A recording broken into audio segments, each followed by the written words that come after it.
I want to talk to you about the Washington Capitals because you wrote a great piece over at the Athletic, and we had a comment early. Karn, regular listener of the show, regular watcher of the live stream, he said, "Mick sad, I'm going to be missing this live, but if it's anything like what Harmon wrote for the Athletic, it should be a great episode." And you tweeted this a year ago: the Capitals, Washington Capitals, looked doomed as a mediocre team. They pulled off a miracle turnaround in one summer, finishing first in the East and making it to round 2 of the playoffs. Can the Canucks emulate the Caps' improbable rise? Here's what it would take. People are going to go get their Athletic subscription, but people listening to the show, tell us the answer. Yeah, so first, just to set the scene of where exactly the Capitals were at, and I'm not trying to frame Washington as this model contender necessarily. Sure. It's just about drawing the comparison between Vancouver's situation and where Washington was a year ago. So Caps make the playoffs last year, limp in with 91 points, which is only 1 point more than what the Canucks managed this season, and an ugly minus 37 goal differential. Mm-hmm. They got dispatched in round 1, 4-game sweep at the hands of the New York Rangers. And keep in mind that the year prior, they didn't even make the playoffs. So you looked at those factors, you looked at their aging core, and everybody looked at the Caps as this team that was basically doomed and headed towards irrelevancy, really. Also similar to Vancouver in the sense that the Caps had no juice offensively last year. Just looking through some of the numbers, ranked 28th in the NHL in goals scored per game in 2023-24. No Capitals forward hit the 70-point mark that year. Their third highest scoring forward mustered just 35 points. So some similar conversations as far as mediocre team, doesn't really get enough scoring. They were propped up by Charlie Lindgren playing out of his mind after Darcy Kemper started struggling. Fast forward 12 months later, they win the Eastern Conference. They win a playoff round. They're now tied in the second round with the Carolina Hurricanes. So we can debate whether they're a true cup contender or whether they're a paper tiger, because I've talked to some execs that look at the Caps and go, they've had everything go perfectly right for them this season. They don't buy them necessarily being one of the top 4 or 5 teams in the league, and sort of expect that next season they could regress and fall back down to earth. But regardless of what happens next, for them to have gone from mushy, mediocre middle to winning the Eastern Conference in the regular season and winning a playoff round, like that's the kind of instant turnaround that the Canucks need to execute to entice Quinn Hughes to stay once he's contract extension eligible next summer. So what I wanted to do was kind of like reverse engineer how they orchestrated this bounce back and see if there are lessons that can apply to the Canucks. I like it. Dan Jardine said the Caps got incredibly lucky this year, just as we did in 23-24. And Cali Canucks said 24-25 Caps equals the 23-24 Canucks. Some similarities there?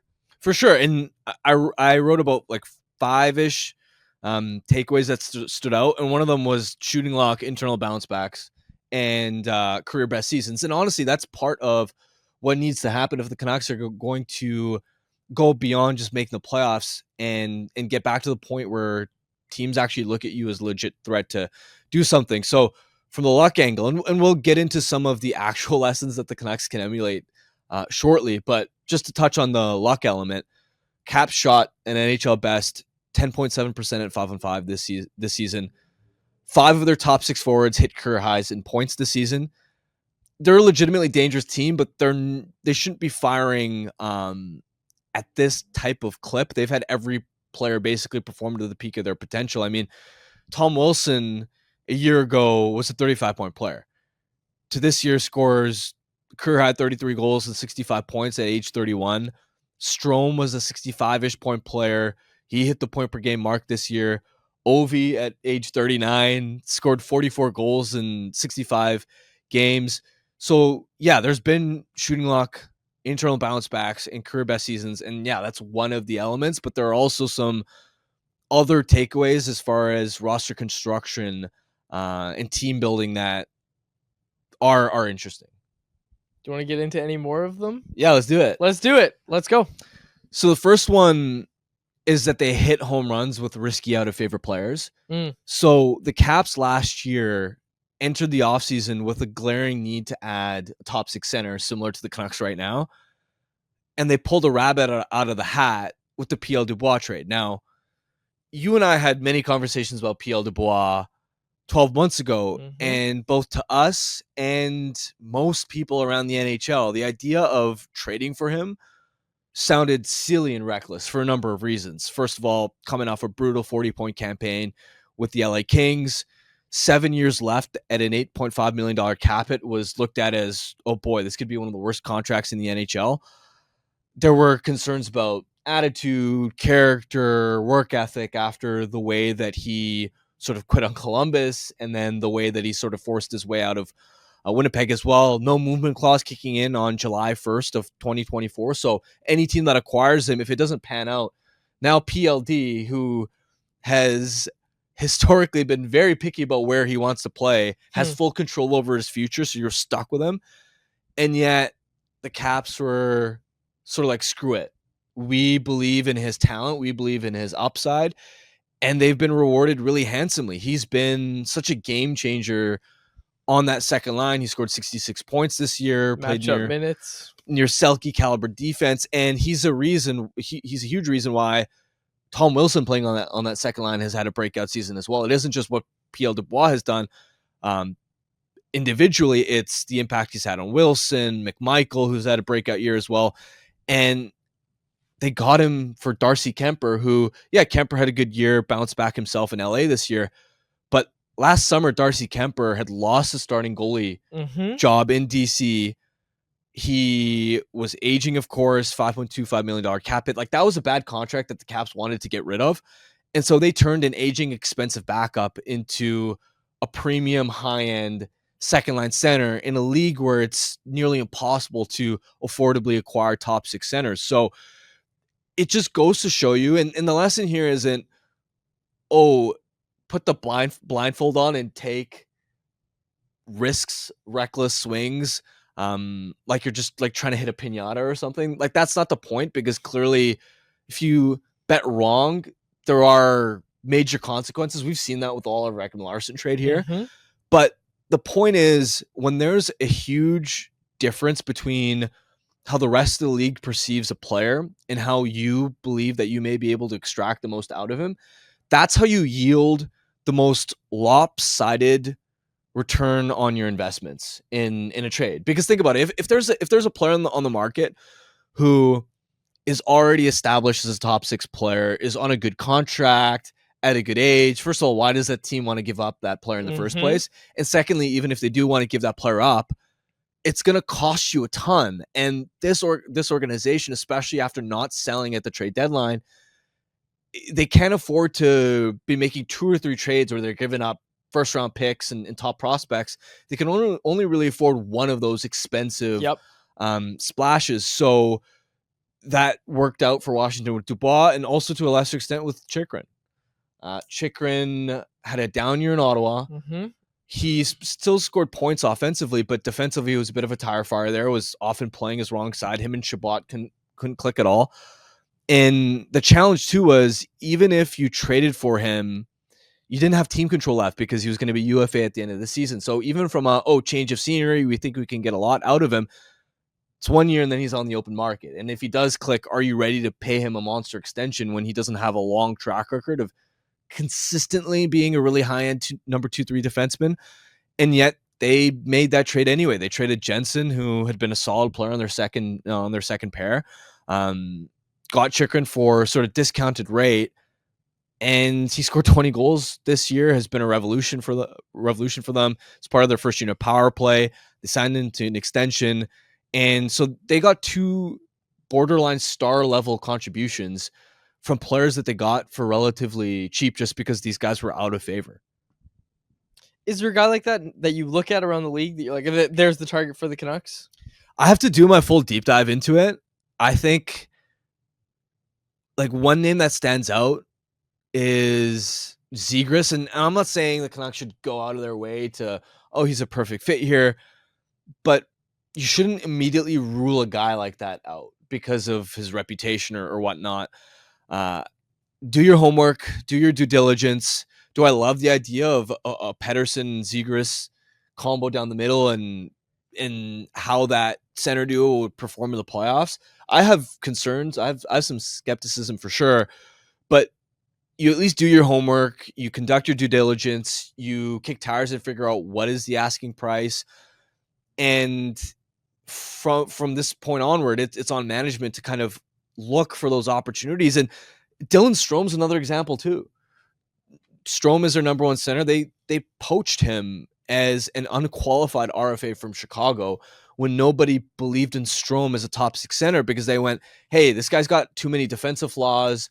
Other teams felt like, all right, he's talented as a playmaker, but you got to shelter him. And he's more of like a sheltered third line center. Washington went, nope, we believe that he can be a number one center. Gave him that opportunity, which was a sell for Strome in free agency. And they plucked a number one center for free. Like Strome and Dubois, not the sexiest 1-2 punch down the middle, but clearly good enough to finish first in the East and have some success in the playoffs. And they unearthed that combo for one, nothing in free agency because of Dylan Strome, and two, for Darcy Kemper and his inefficient contract at the time. Sounds like Ryan Donato this year. Could be Ryan Donato. You can't do that though because he's already popped. He's already had 30 goal season. Yeah, so for those that are just watching, because we're posting this on YouTube as well, there's a running bit on this show, right? What's our bet? Didn't I say Donato's going to get $4 million or something? He's probably going to get it. I don't have it in front of me because it's at home. I think it was 4.5. Okay. I think Quad said Donato's going to get 4.5 AAV in free agency. That was asinine at the time, but you agree that's happening now, right? It wouldn't shock me at all. And honestly, like it's mostly I underestimated just how much the cap is inflating the market prices of players across the board, not just the stars. Like the Pion contract, the Coronado contract, Chikrin's obviously higher level, but even he got a lot more than I expected. Yeah, I think Donato could be in that $4.5 million range. Okay, so do you have anything else from this Washington blueprint that you'd like to share? I mean, Spencer Carberry, we've talked about this previously, but 43 years old, he's young by NHL head coaching standards. They hired him despite him obviously never having previously been an NHL head coach, but also only 2 years of experience in the NHL in general, and that was as an assistant with the Toronto Maple Leafs. What he lacked in a proven NHL resume, he made up for with really promising results at the AHL and ECHL levels, but just goes to show what we've hammered home for a while now, that don't be afraid to hire a head coach without NHL, without a ton of NHL experience. We're talking about Manny. We're talking about Manny Malhotra. Exactly. And beyond that, I think this is the most interesting one as far as what the Canucks can actually control. The other thing that stands out about the Caps breaking out this year is a couple of their younger players taking huge steps. So Connor McMichael, first of all, he was a late first round pick in 2019. He didn't look like he was going to pan out. He only had 18 points through his first 73 NHL games. Sort of an okay but non-elite AHL scoring profile as well. Last season, he sort of took a step and became an 18-goal scorer, and you're like, okay, he's a competent top 9 winger, right? This year, he exploded for 26 goals and 57 points. We've seen how dynamic he's been in these playoffs. 22 5-on-5 goals, which led the Capitals and ranked top 20 among all NHL players this season. That was the kind of unexpected huge pop that made up for the fact that the Caps heading into the season, you looked at their winger depth. And again, this is a team that couldn't score last year.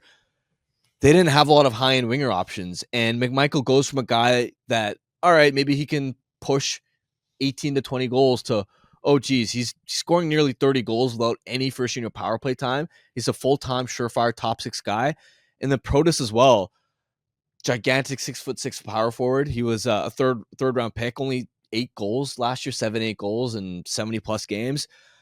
He scored 30 this year. He had 55 points, which tied Mitch Marner.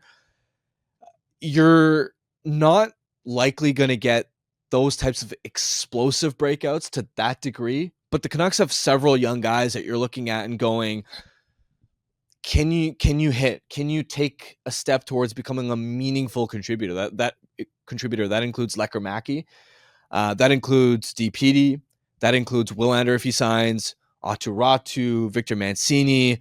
Höglander is a wild card too. We know he's been an up and down player through his career. He doesn't obviously stand out as far as being a guy that's 20, 21 years old and there's a ton of untapped upside.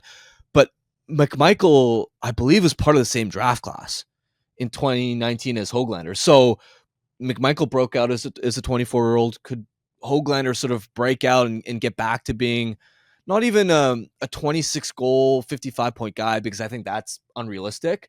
But can he be a 20-goal guy that can drive play consistently in the top six the way that he was towards the end of this season for the last couple of months? I'm going to say yes. If there was any flaw of Rick Tocchet, and trust me, there's a few. People love to bring it up. One of them, for sure, pretty undeniable, I think, is that he limited Höglander because he broke that kid's confidence. As soon as he made a mistake, it was, you're on the bench, you're on the fourth line, you're in the press box, whatever it was.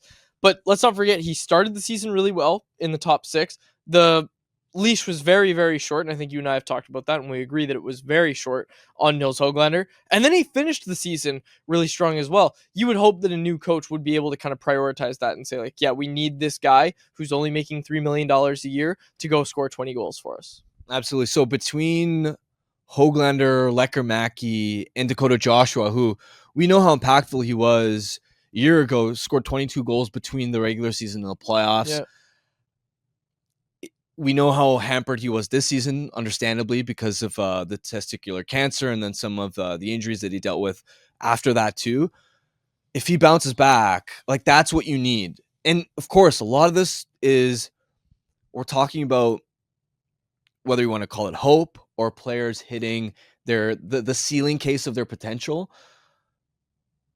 Is it a bit of a long shot for all of these things to hit at once? Absolutely. But if we're talking about in 1 year turning around from missing the playoffs to you're one of the best teams in the Western Conference and you could actually do some damage if you get there, it's going to require everything sort of going right. Yep. And part of that involves your forward group exceeding expectations, because Höglander, Lekkerimäki, Joshua, and then of course whoever they target in free agency or the trade market, those guys exceeding expectations.